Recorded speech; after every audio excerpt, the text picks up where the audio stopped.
canal Ricardo Oliveira. Curta, compartilhe e ative o sininho. Além de desenvolver essa super habilidade, fazendo a sua inscrição neste curso, você estará ajudando a manter o canal Ricardo Oliveira. Acesse agora mesmo memorizeabiblia.com. E eu estou esperando até agora ele me explicar o texto, e serão atormentados de dia e de noite pelos séculos dos séculos. Né? Mas depois ele pode comentar, me permita dizer. Então, o texto é muito claro. Não precisa aparecer aqui a imortalidade. Ora, se o diabo, se a besta, se o falso profeta, o texto é muito claro, serão atormentados, não aniquilados. Né? E tem essa estratégia que normalmente, né, os aniquilacionistas usam, não, isso aqui é a questão do resultado, não é o processo.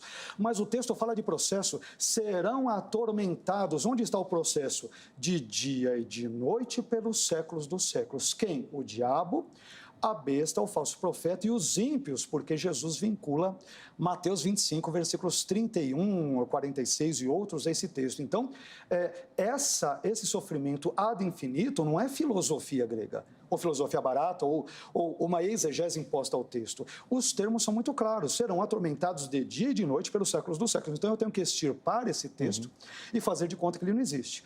Outro detalhe. O pastor Sérgio Monteiro, ele citou várias vezes vida eterna e vida eterna. Curiosamente, ele não cita castigo eterno, que é a contraparte do texto de Mateus no capítulo 25. O texto não fala só de vida eterna. Seria bom que falasse, né, ou se falasse só disso. O texto fala de castigo e punição eterna. Ora, se a vida é eterna e o castigo é eterno, porque nós descobrimos que há um link muito claro com Mateus capítulo 25 e esse texto de Apocalipse 20, 10, então eu gostaria de saber o que significa e serão atormentados de dia e de noite pelos séculos dos séculos. Agora, continuando, Jesus ele vai dizer o seguinte, acompanhando um pouco mais aqui, tem outro texto muito interessante do Antigo Testamento que Jesus cita. Jesus o cita e o interpreta dando-lhe características eternas. É o texto de Isaías 66, versículos 22 a 24. Eu não tenho tempo aqui para ler tudo, eu vou ler apenas um trecho, né? Isaías 66, 24. Eles sairão e verão os cadáveres dos homens que prevaricaram contra mim, porque o seu verme nunca morrerá, nem o seu fogo se apagará. Isaías 66, 24. Por que esse texto é importante? Quando nós vamos para Marcos capítulo 9, versículos 42 a 48, Jesus cita esse texto. E ele lhe dá uma interpretação que, a meu ver, parece muito com aquilo que eu estou defendendo hoje. Mas voltando a Marcos, olha o que Jesus vai dizer, citando o texto que nós aqui mencionamos de Isaías 66, 24. Olha o que ele diz ali. Em Marcos 9, 47, no finalzinho 48.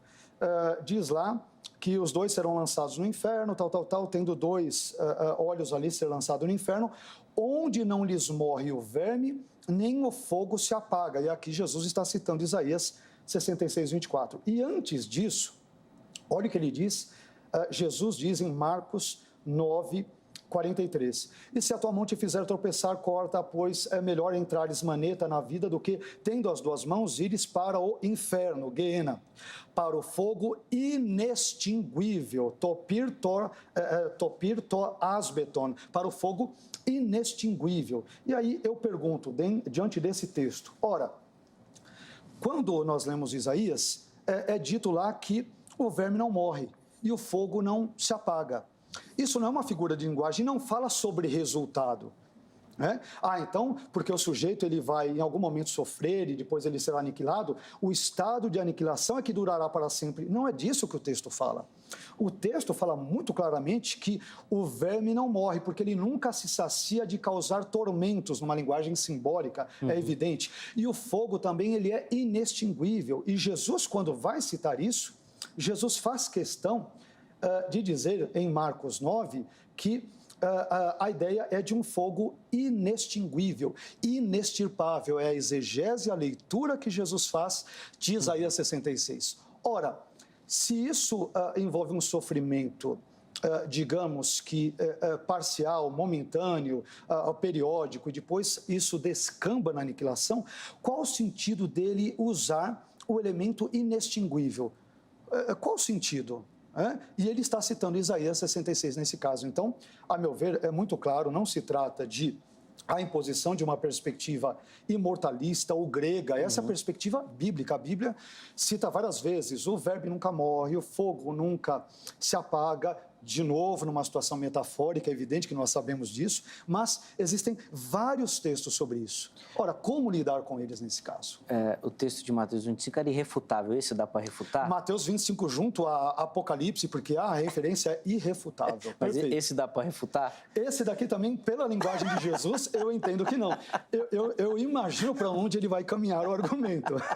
Mas eu perguntei, porque se fosse tem que impor um elemento estranho ao texto. Não, mas não existe nada irrefutável no pensamento diatríbico. Porque o tempo está curtinho. Mas como ele falou que pode ter um caminho, então... Mas já prepara a terceira parte, então, porque não dá tempo de refutar tudo que ele disse, não. Mas, assim, eu vou citar... 7 minutos para o intervalo.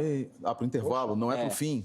Mas é quase o fim, o intervalo é quase o fim. Assim não tem condições, Esse debate está mais acalorado do que o primeiro, né? Está mais acalorado, né? Verdade, está esquentando. No próximo, a gente sai aqui, já põe o ringue. E é bom, na verdade, assim, com todo respeito, assim, claro, só algumas frases do pastor Vailate. Em relação aos textos, vamos lá. Século dos séculos, né? Que o pastor Vailate já tá vendo como esquentou? No outro ele não me falou que eu estava esperando o debate, alguma coisa assim. Nós vemos, por exemplo, e de novo, eu retorno à ideia de que, ele falou, o pastor Vailate falou pelo menos umas 4 ou 5 vezes relacionadas a isso, assim, é metafórico, é simbólico, o fogo que nunca perece, é metafórico, claro, numa linguagem metafórica, utilizando essa expressão. Obviamente, então, se é metafórico, eu não preciso literalizá-lo. Eu não preciso tomá-lo de forma literal, embora nós adventistas tomemos como um fogo literal. Literal. O fogo é literal. Agora, a duração do seu tormento, essa duração do tormento, porque nós vamos encontrar expressões, essa expressão relacionada à eternidade, expressões correlatas, que mesmo que não esteja ali escrito eterno, a expressão aionion to aionion, que na verdade é séculos dos séculos, ela é traduzida a mesma coisa como eterno. Então, o que eu expliquei anteriormente relacionado à natureza a qual o termo se liga, ele serve para esse texto também, de dia e de noite, etc. Por quê? Por exemplo, lá em Jonas 2, verso 6, é dito que Jonas ele fala que ele esteve para sempre no ventre da baleia. Só que no capítulo 1, ele esteve 3 dias e 3 noites. Em vários outros lugares, e eu separei alguns aqui, nós temos, por exemplo, ali em Êxodo 21, verso 6, 1 Samuel 1, 22 e 28, a palavra eterno relacionada a seres humanos, e ela tem uma duração específica.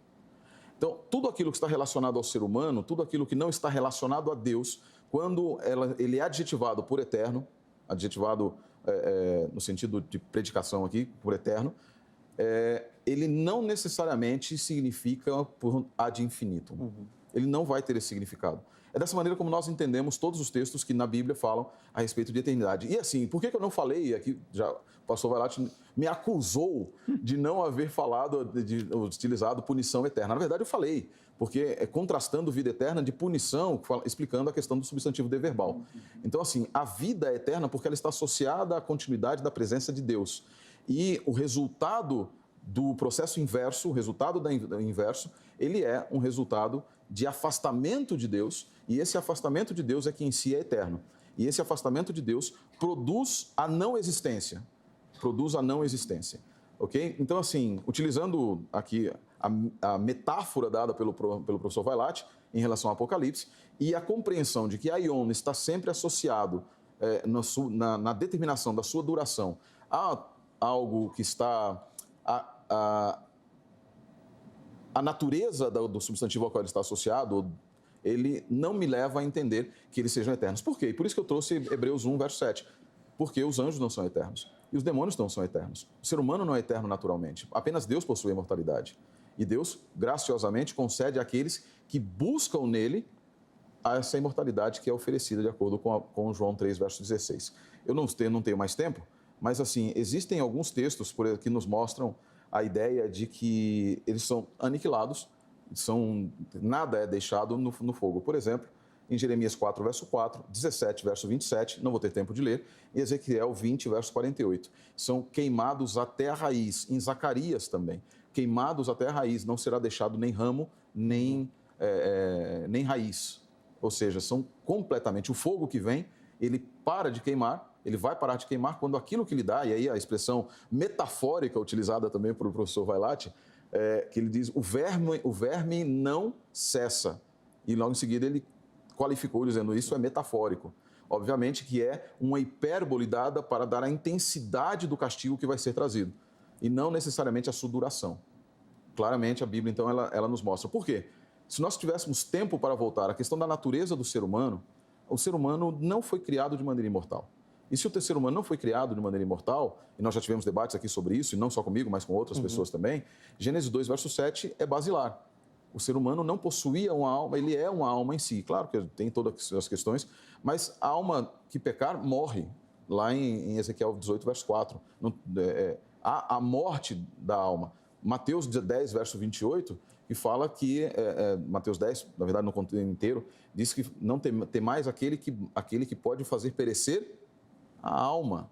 Então, a alma não é naturalmente imortal. Logo, o sentido de eternidade, quando está associado a ela, não pode carregar o sentido de eternidade no sentido de ad infinitum, mas de um tempo longo e indefinido, definido na Bíblia como o tempo de duração do castigo. Agora, quanto tempo esse vai durar? Nós não sabemos. De fato, o castigo final do ímpio não é uma vida em outra condição, mas a não existência. Sim. Inclusive, talvez na parte 3 a gente possa começar desses textos que o irmão mencionou aí e a partir deles aprofundar. Vários textos do Antigo Testamento, ali, destruição envolve destruição física, temporal, não fala de um juízo final e eterno.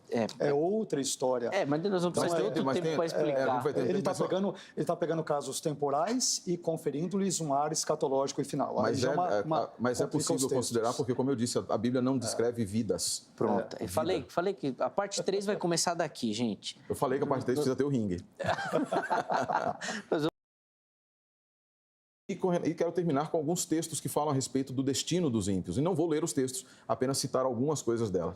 Por exemplo, o texto Salmo 69, 28, vários textos falam que eles perderão a vida.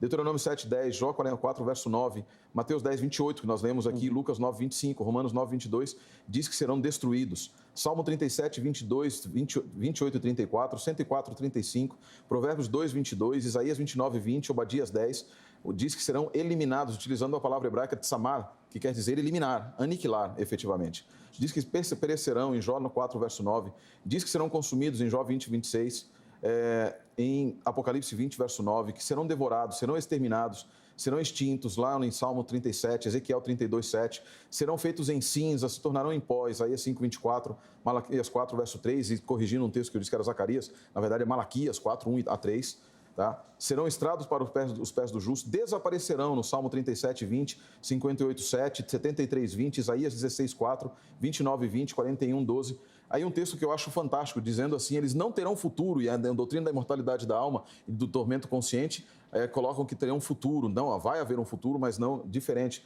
E nós encontramos isso no Salmo 37, 38, Provérbios 24, 20. Eles deixarão de existir, de acordo com o Salmo 37, 10, 59, 13, 104, 35, Provérbios 10, 25. Terão fim em Isaías 16, 4, quando a doutrina da imortalidade da alma diz que não vão ter fim. E assim, eu preciso terminar, teria mais cento e tantos textos, mas tenho certeza que numa parte 3, numa parte 4, nós teremos a oportunidade de falar sobre esses textos. Acima de tudo, e só para a última coisa, saber que o inferno existirá, ou que existe uma condição de afastamento, deveria nos levar a nos aproximar mais daquele que é a fonte da ressurreição e da vida. Pensa nisso. Amém. Canal Ricardo Oliveira. Curta, compartilhe e ative o sininho.